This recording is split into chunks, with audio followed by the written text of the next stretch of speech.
నమస్తే అందరికీ welcome to ఆకాశం ఆంధ్ర న్యూస్. మంత్రి నాదెండ్ల మనోహర్ రైతులకు అలాగే కొత్తగా పెళ్లి చేసుకోబోతున్న జంటలకు గుడ్ న్యూస్ తెలిపారు. ఎవరైతే కొత్త రేషన్ కార్డ్స్ అప్లై చేసుకుంటారో నెక్స్ట్ ఇతర పథకాలు అమలు చేసుకుంటారో వాళ్ళకి ప్రాధాన్యం ఇవ్వబోతున్నట్లు నేను ఆయన తెలుపుకొనిచ్చాను. నెక్స్ట్ రైతులకు కూడా మంచి పెద్దపీట ఇవ్వబోతున్నట్టు తెలిపారు. ముఖ్యంగా ఎవరైతే కొత్తగా పెళ్లి చేసుకుని కొత్తగా రేషన్ కార్డ్ అప్లై చేసుకుంటారో వాళ్ళకి ఫస్ట్ ప్రిఫరెన్స్ ఇవ్వబోతున్నారు.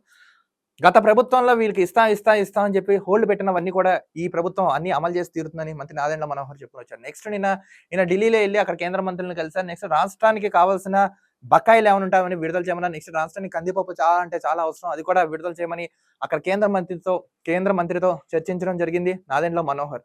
దీంతో పాటు నెక్స్ట్ రాష్ట్ర విభజన సమయంలో ఏవైతే నష్టాలు జరగాలో, నెక్స్ట్ ఎక్కడెక్కడైతే మరమ్మతులు జరగలేదో, నెక్స్ట్ ఇంకా రాష్ట్రానికి ఇంకా ఎన్ని బకాయిలు రావాలో దీని గురించి పూర్తిగా చర్చించారు నాదెండ్ల మనోహర్. నెక్స్ట్ ఇంకోటి కూడా ఏం జరిగిందంటే, స్థానిక సంస్థల ఎన్నికల్లో ఏవైతే వైసీపీ క్లీన్ అవుట్ అయిపోయిందో, ఎవరైతే నెగ్గారో వాళ్ళు కూడా ప్రజల్లో ఉంటూ ప్రజా సేవ చేయండి అని నిన్న ఆయన కూడా దిశానిర్దేశం కూడా జరిగింది. నెక్స్ట్ ఈ పౌర సరఫరా శాఖలో కూడా ఏవైతే అవినీతి జరిగిందో, ఎంత కుంభకోణం జరిగిందో, ఎవరు చేశారో, ఎందుకు చేశారో వాటి గురించి కూడా మొత్తం పూర్తి దర్యాప్తు చేస్తామని నాదెండ్ల మనోహర్ చెప్పడం జరిగింది. నాదెండ్ల మనోహర్ గారికి ఒక చిన్న రిక్వెస్ట్, సరే ఈ పనులతో పాటు మీరు కూడా ఒక పని చేయండి.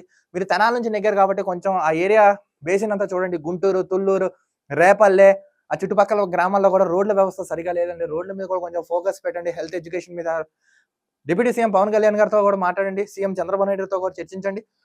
ఇదివరకు గతంలో 100 రూపాయలకి 10 సరుకులు వచ్చాయి, ఈ మధ్య రావట్లేదు. కందిపప్పు అన్ని అక్రమంగా రవాణా చేస్తున్నారు. కందిపప్పు, బియ్యం, పంచదార, నెయ్యి, ఇలా బెల్లం, ఇలాంటి రకరకాల ఇంకా అంశాలు పెంచండి. కిరోసిన్ ఇలాంటివి కూడా ఇప్పుడు ఈ పౌర సరఫరా కూడా చేర్చండి. రేషన్ కార్డులు కొన్ని డిమాండ్స్ వస్తున్నాయి. సో వీటి మీద కూడా ఫోకస్ పెట్టి ఈ రూల్స్ కూడా అమలు చేయండి. గతంలో గుర్తులేదు, ఉమ్మడి ఆంధ్ర రాష్ట్రంలో ఉన్నప్పుడు 100 రూపాయలు తీసుకెళ్తే 10 ఐటమ్స్ వచ్చేవి కిరణ్ కుమార్ రెడ్డి సీఎంగా ఉన్నప్పుడు. బట్ ఇప్పుడు 4 to 5 ఐటమ్స్ వస్తున్నాయి. అది కూడా సరిగ్గా రావట్లేదంట, కొంతమందికి అందట్లేదంట. వాటి మీద కూడా కొంచెం ఫోకస్ పెట్టి వాటిని కూడా సాల్వ్ చేసే దిశగా త్వరితగతిన నిర్ణయం అయితే తీసుకోండి నాదెండ్ల మనోహర్ గారు.